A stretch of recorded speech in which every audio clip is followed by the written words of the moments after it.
Good morning সবাইকে। সকাল সকাল একটা ব্লগ শুরু করছি ছাদ থেকে, আর আমার সঙ্গে আমার মিমো আছে। আজকের অনেকটা শরীরটা ভালো, আর মুখের র্যাশগুলো চলে গেছে, একদমই চলে গেছে। একটু একটু আছে, হালকা একটু দেখা যাচ্ছে, আর গলার গুলো একটু একটু আছে। তো যাই হোক, আজকের দিনটা শুরু করছি সকাল থেকে। আজকে দু জায়গায় ইনভিটেশন আছে। একটা হচ্ছে দেবস্মিতার মেয়ের আজকের অন্নপ্রাশন, ওখানেও যেতে হবে। আর ইভিনিংয়ে মানে রাত্রের দিকে আছে তৃষাদের বাড়ি কালী পুজো। তো দু জায়গাতেই যাব মোটামুটি, যেহেতু শরীরটা একটু ঠিকঠাক আছে তো সেই জন্য যাব। আর এটা বাজে খবর হচ্ছে, তৃষার আইবুড়ো ভাতটা আমি খাওয়াতে পারছি না, কারণ তৃষা স্ট্রিক্টলি বারণ করেছে যে ম্যাম আপনার শরীরটা বেশি ইম্পর্টেন্ট। আপনার শরীর ঠিক থাকলে বিয়ের পরে, সেই তো আমরা বিয়ের আগে দুজনে খেতে যেতাম, তো বিয়ের পরেও আমরা দুজনেই একসঙ্গে আপনার কাছে খেতে যাব, কিন্তু এখন এই চাপটা আপনাকে নিতে হবে না, কারণ আপনি আইবুড়ো ভাত খাওয়ালে সেটা তো এক তরকারি ভাত হবে না। তো সেই হিসেবে ওই রকমভাবে খেতে আমরা চাই, কিন্তু বিয়ের পরে। তো সেই হিসেবে ও আইবুড়ো ভাত খাচ্ছে না। তো চলো ব্লগটা এখন থেকে শুরু করছি। আজকের ব্লগটা সম্পূর্ণ দেখো। যদি খুব বড় ব্লগ হয়ে যায় সেক্ষেত্রে হয়তো দুটো পার্টে দেব, আর যদি নর্মাল থাকে তাহলে একটা পার্টেই দিয়ে দেবো। হ্যাঁ, গাছ দেখাবো, হ্যাঁ গাছ দেখাবো। তো চলো আজকে ব্লগটা এখন থেকেই শুরু করা যাক। আমার কাছে এই ফুলটার নাম জিজ্ঞেস করছো, মানে এই ফুলটা কি ফুল? সত্যি কথা বলতে আমি জানি না এই ফুলটার নাম কি। আমি যেখান থেকে ফুলের সব কিছু গাছগুলো নিয়ে এসেছিলাম, ওদেরকে বলেছিলাম যে সাদা ফুল, লাল ফুল, মানে পুজো করব এরকম কিছু ফুল আমাকে গাছ দিতে। তো ওরাই দিয়েছে। এবার কি ফুল এটা সত্যি আমি জানি না। তোমরা যদি কেউ জানো তো তোমরা কমেন্ট করো যে এটা কি ফুল।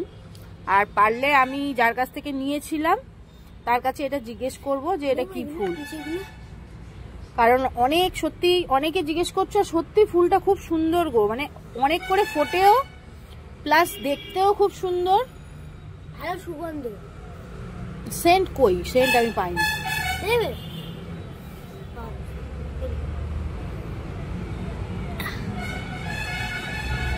আর এখানে একটা দেখো কি সুন্দর, এটা ঠিক লাল নয়, একটু পিঙ্ক কালারের জবা।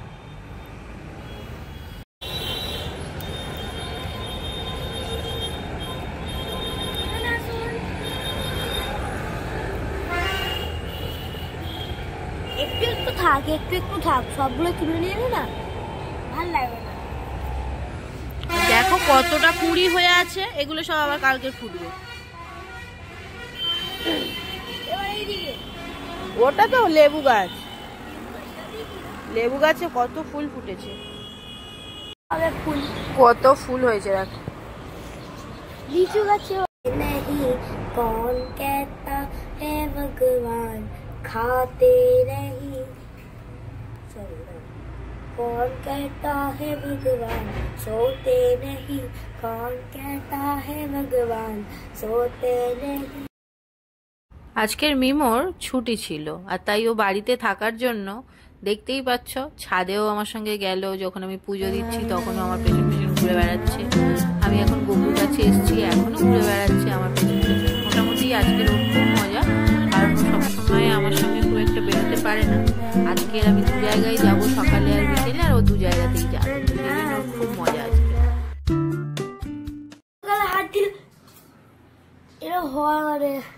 নখ কেটে ভুল করে ফেলেছিস? এ বাবা, এই কি কথাবার্তা। সবসময় ধুতে আর হাত, যাতে আবার ঠান্ডা থাকে। স্কুল থেকে আবার বাবা বের করে দেবে, এখন সে বার করে দেবে, আর কোনো বড় ব্যাপার নয়। কিরে, ভালো আছিস? হ্যাঁ, আমি একটা এক্সপেরিমেন্ট করবো। হ্যাঁ, কবে দেখাবো তুমি বলো? আচ্ছা পরে বলবো, আজকের আগে দুটো ঝামেলা মিটিয়ে আসি। তো সাজুগুজু হয়ে গেছে, অনেকদিন পরে আজকে সাজুগুজু করেছে। সাজুগুজু মানে ওই রকম ভাবে কোনো মেকআপ টেকআপ করিনি, কারণ এখন মেকআপ করা যাবে না স্কিনে। লিপস্টিকটা পরেছি, তাতেই যেন মনে হচ্ছে একেবারে কত সুন্দর লাগছে। কি? मैं भी आ गया। সেফটি পিন বাড়িতে নেই, ওই জন্য একাডেমিতে আসতে হয়েছে একটু সেফটি পিন নিতে। কতদিন পরে ঢুকলাম বাবা, শান্তির জায়গা আমার। তো আজকের এটাই হলো আমার আউটফিট, দেখতেই পাচ্ছ। ক্যামেরায়ও তোমাদের একবার দেখিয়ে দিই। এই শাড়িটার সঙ্গে না আমার খুব ইমোশন জড়িয়ে, কারণ এই শাড়িটা আমার ঠাকুমা আমাকে দিয়েছিল এবং ঠাকুমার এটা খুব পছন্দের শাড়ি ছিল। মানে ইমোশন বুঝতেই পারছো, অনেক স্মৃতি জড়িয়ে আছে শাড়িটাতে। আর এটা আমি আমার লক্ষ্মীকান্তপুরের যখন ওই একাডেমিটা খুলেছিলাম সেই দিন ফার্স্ট পরেছিলাম, আর আজকেরও পরলাম। অনেকদিন এটা পরা হয়নি, তো সেই জন্যে। দেবস্মিতার মেয়ের জন্য একটা কানের কিছু নেওয়ার ইচ্ছা ছিল, বাট আমি যেতে পারিনি। কিন্তু এম দত্ত জুয়েলার্সের যে দিশা রয়েছে, ও আমার ক্লায়েন্ট, তো ওকে সব বুঝিয়ে বলে দিয়েছিলাম, আর ও পুরোটা রেডি করে দিয়েছে। আর রিমোর বাবাকে পাঠিয়েছিলাম, ও গিয়ে নিয়ে এসছে। হ্যাঁ, 7:30টায় বেরোবো, চলো। মোটামুটি এখন 12:25 মতন বাজে, আমরা বেরিয়ে পড়লাম। কিন্তু বাইরে বেরিয়ে দেখলাম আমতলার যে সব থেকে বড় প্রবলেম জ্যাম, তো জ্যাম রয়েছে। তো এই দিক থেকে ওই দিকে পার হতেই আমাদের কত সময় লেগে গেল। আর তারপরে জ্যামে দাঁড়িয়ে থেকে থেকে দেখো এখন বাজে 12:40। এইটুকুটাতেই প্রায় 15 মিনিট হয়ে গেল। তবে আমরা অটো পেলাম, বাট অটো পেয়ে লাভটা কি দেখো, মানে 2 মিনিট এগোতে না এগোতেই ফের জ্যামে দাঁড়িয়ে আছি। এখন জানি না কখন পৌঁছাবো। আমতলার মোড়ে অনেক কষ্টে চলে এসেছি। 1টা বাজতে 10 মিনিট বাকি। দেবস্মিতাকে ফোন করলাম, বাট ও ফোন ধরছে না, নিশ্চয়ই কোনো রিচুয়াল নিয়ে ব্যস্ত আছে। বাচ্চা ছোট থাকলে অনেক রকম প্রবলেম ফেস করতে হয়। তো আমরা বাসে করে চলে এলাম, ওদের আর বাড়িতে যাইনি, এই ভিলাটাতে হয়েছিল। তো তিয়াশার অন্নপ্রাশন।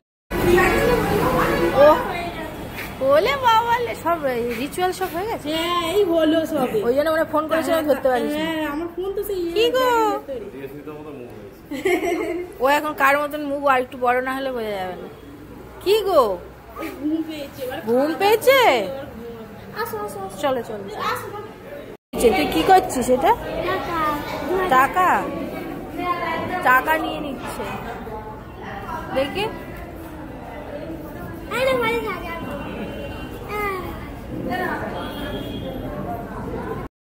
এই 500 টাকার নোটের মধ্যে ওদের মেনু কার্ডটা করেছিল। তো এটাতে কিন্তু মিমো খুব মজা পেয়েছিল, সবকটাকে এক জায়গায় নিচ্ছিল। আর এখন আমাদের খাওয়া দাওয়া হয়ে গেছে। খাওয়া দাওয়ার পরে আর বেশিক্ষণ ওয়েট করিনি, আর যেহেতু পুচকি ঘুমাচ্ছিল, তো সেই জন্য পুচকির সঙ্গেও আর দেখা হয়নি। তো আমরা ওদেরকে বলে বেরিয়ে গেছিলাম, কারণ বাড়িতে এসে একটু চেয়েছিলাম রেস্ট নেবো, কারণ বিকেলবেলায় আবার তৃষাদের বাড়ি যেতে হবে। তো সেই জন্যে বেরিয়ে পড়েছিলাম।